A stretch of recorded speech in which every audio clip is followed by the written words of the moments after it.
Ring up Christopher Browell, brother social worker.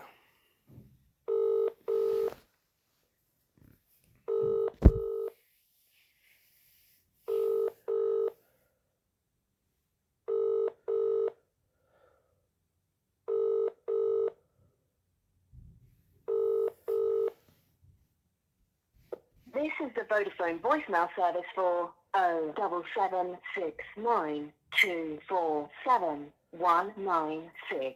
Please leave a message after the tone. When you finish recording, please hang up or press the hash key for more options. Yes, hello, Mr. Browell. It's Mr. Hussein here, once again, leaving yourself another daily message like a broken record. Today is Monday, the 9th of September, 2024.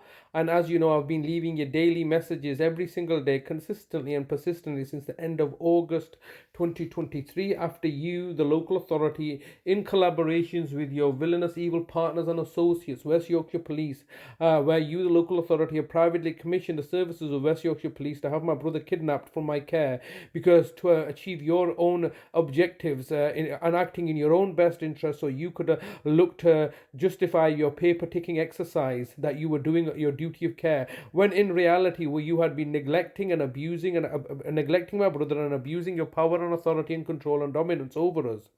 Hence why subsequently you've not answered any of my calls, and neither is your city solicitor, Mr. Graham Kenner, answering any of my messages and calls. You've simply come down like thugs, come down and kidnapped my brother and are holding him hostage and at ransom. Well, not even at ransom, you're just holding him hostage, effectively with a gun to his head, and bullying and intimidating me into silence because I'm trying to expose your failures in adult social care. I mean, this is just clearly diabolical situation you've got us facing. There's a never-ending, indefinite criminal investigation by your privately commissioned out police officers so that they could look to find something on me, and a year and over a year later they've not found anything, have they? They're not. This is still ongoing investigation, and you just need to find some justification of preventing me from seeing my brother because of my charging and remuneration care cost policy.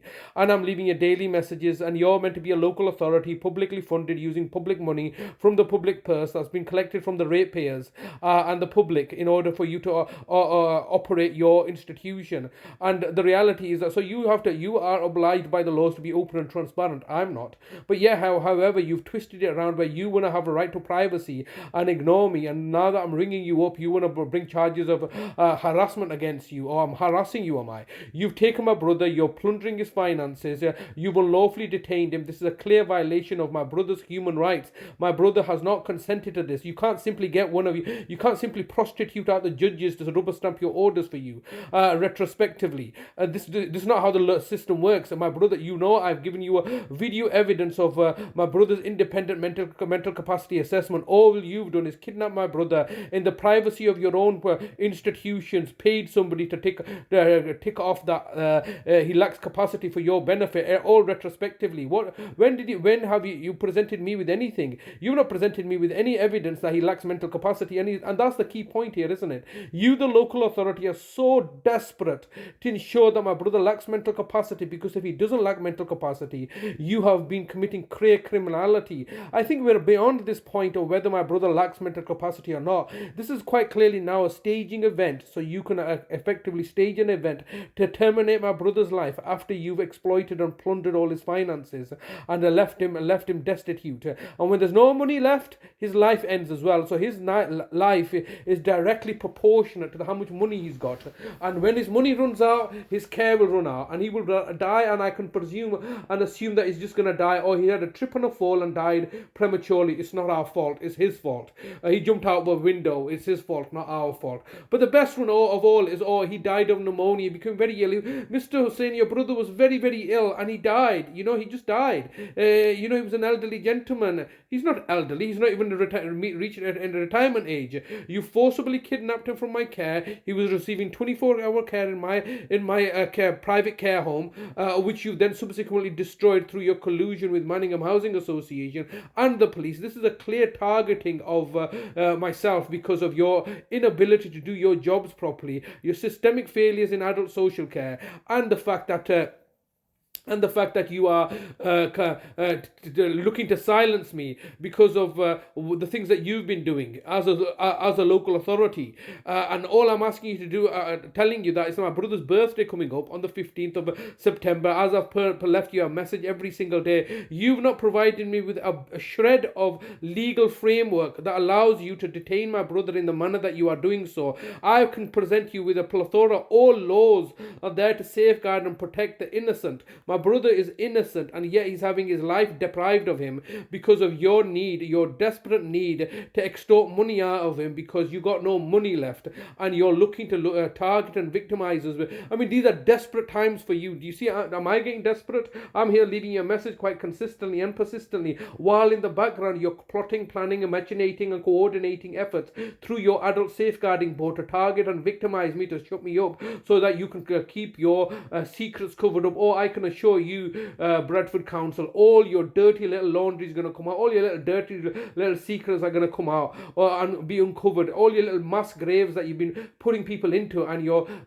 industrial complex of torturing and murdering the elderly so you can plunder and profiteer from their finances, is all going to come out one day, God willing, inshallah. All of it's going to come out because people are sick of your lies and deception that you're choosing to fob us off with. Your lies lose all credibility. You're like the boy who cried out wolf so many times. How many times have you cried out wolf?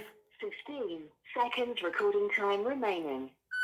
How many times have you cried out wolf against me? Anyway, I'm looking to wrap this up. It's my brother's birthday in less than a week's time. I would like to be able to see or speak to my brother on Eid al-Milad and his birthday, and so would my sister. I need you to facilitate this, and that starts by contacting me and arranging this to take place. And no more shenanigans and games to stage events to set me up. Your recording time has expired. To leave your message, press 1. To review message, press 2.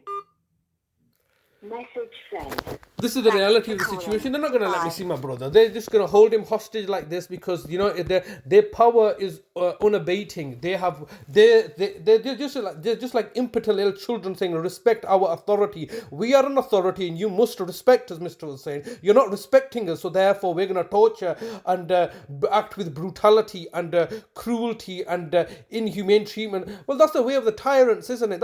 Nobody can stand tyrants and villainous, evil, authoritarian regimes, such as Bradford Council, who at the same times, whilst torturing me and my family, are then going around claiming, "Oh, we're the city of culture 2025. Look at us, we're so wonderful." When the reality is that you have been torturing and murdering people on an industrial scale, especially the Asian minority, Pakistani, Muslim demographic that they are there to serve. It's all lies and deception and racism and Islamophobia, and then they cover it up through the veneer of respectability.